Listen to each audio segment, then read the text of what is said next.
Hi everyone, welcome back to Storytime with Grandma. I am back at the beach, another gorgeous day. I hope you're in your special place. We've got a great book recommended by my sister-in-law in Pennsylvania, Roma. Thank you for the book recommendation, and want to say a quick shout out to Mary and Nina and Bailey and Lindsay and Riley and William and RJ and Royce, and also Steph and Dana and Mandy and John and Jesse and Wager. Mwah. Much love to you guys too. I also see Alex in Canada. Hi to Alex.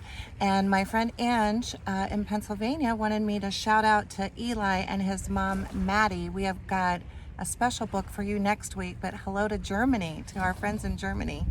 And Cadence, hi to you.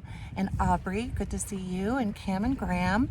And congratulations to Tracy and Gracie, just finished middle school and they're off to high school, so congrats to them.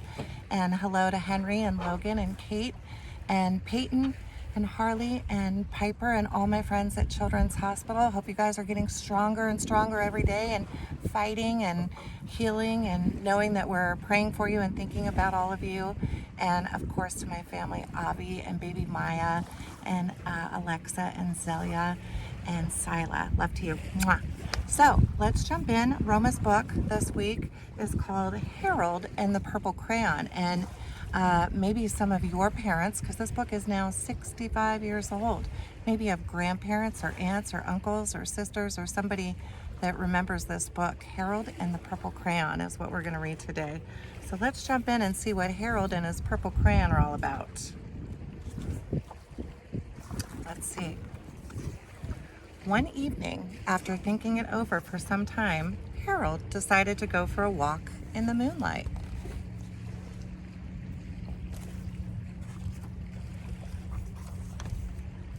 There wasn't any moon, and Harold needed a moon for a walk in the moonlight, and he needed something to walk on.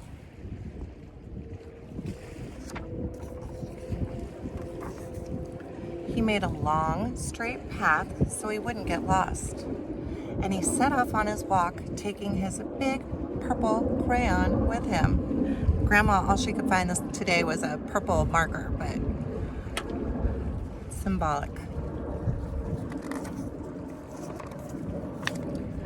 But he didn't seem to be getting anywhere on the long, straight path, so he left the path for a shortcut across a field, and the moon went with him.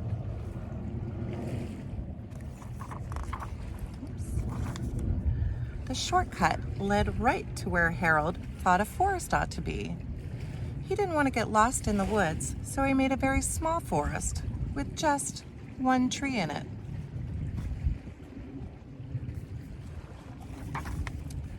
It turned out to be an apple tree. The apples would be very tasty, Harold thought, when they got red. Right now they're purple, huh? So he put a frightening dragon under the tree to guard the apples. It was a terribly frightening dragon.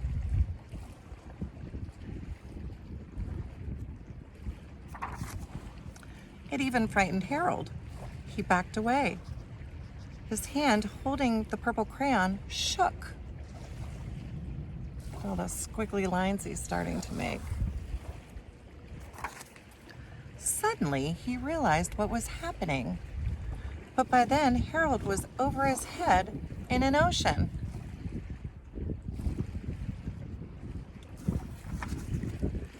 He came up thinking fast, and in no time, he was climbing aboard a trim little boat.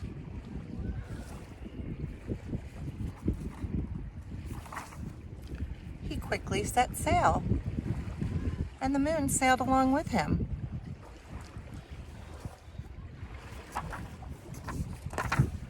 After he had sailed long enough, Harold made land without much trouble. He stepped ashore the beach, wondering where he was.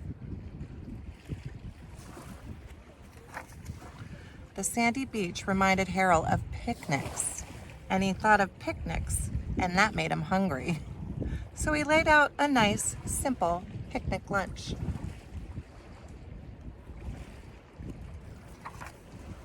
There was nothing but pie.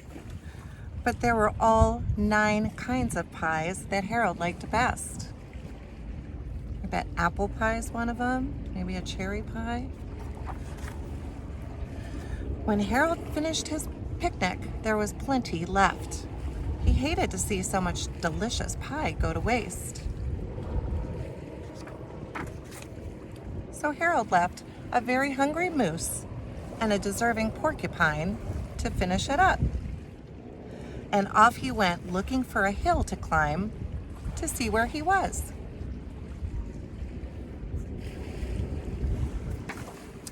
Harold knew that the higher up he went, the farther he could see. So he decided to make the hill into a mountain. If he went high enough, he thought, he could see the window of his bedroom.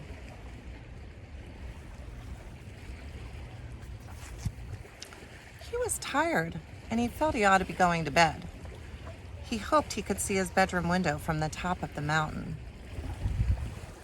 It was a very tall mountain Harold has drawn.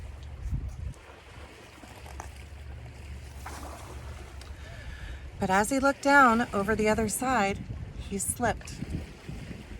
And there wasn't any other side of the mountain. He was falling in thin air. It's because he hadn't drawn the other side of the mountain yet, right? Falling, falling, falling. But luckily, he kept his wits and his purple crayon. He made a balloon and grabbed onto it.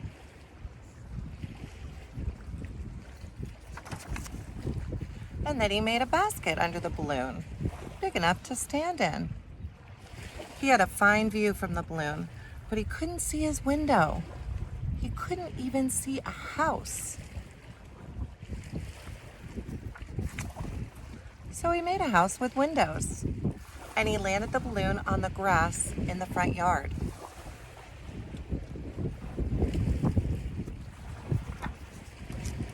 None of the windows was his window. He tried to think where his window ought to be.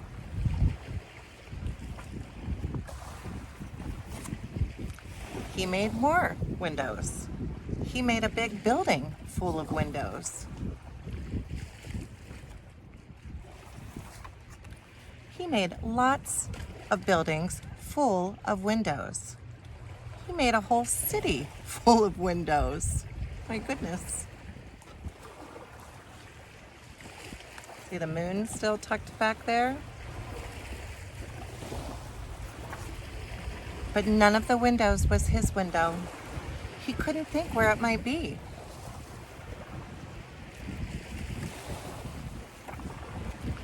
He decided to ask a police officer. The police officer pointed the way Harold was going anyway, but Harold thanked him. And he walked along with the moon, wishing he was in his room and in bed. Then suddenly, Harold remembered. He remembered where his bedroom window was when there was a moon. It was always right around the moon.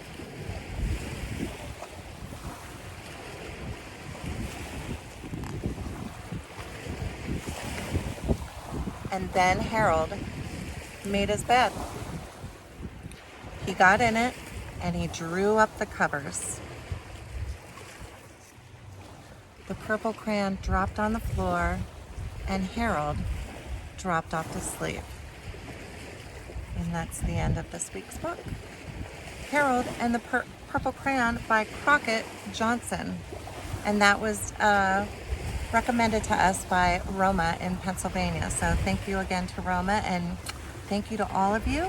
It's so nice. You know, Grandma loves this time. And I know some of you have written in and said, why do you call it Story Time with Grandma? You're not my grandma. I'm not everyone's grandma. To some of you, I'm your aunt. To some of you, I'm a friend maybe of your grandma or of your mom or your sister, or maybe to you. But it doesn't matter. You're all welcome here. And Story Time with Grandma is for everyone. So keep coming back. Remember to subscribe to the channel, please. And that way you'll get a notification every week when Grandma puts a new book up. Usually on Saturday. This day I'm one day late. I had a little, I had a trip this week, and I also wanted to give a shout out to our special angel, Cameron. We have a new special angel, and her name is Cameron. So love to Cameron and her family. So anyway, see you next Saturday, and subscribe, and we'll see you here. And remember, we've got a great new book next weekend, recommended by Angie, for our friends in Germany. So see you then. Bye, everybody. Mwah.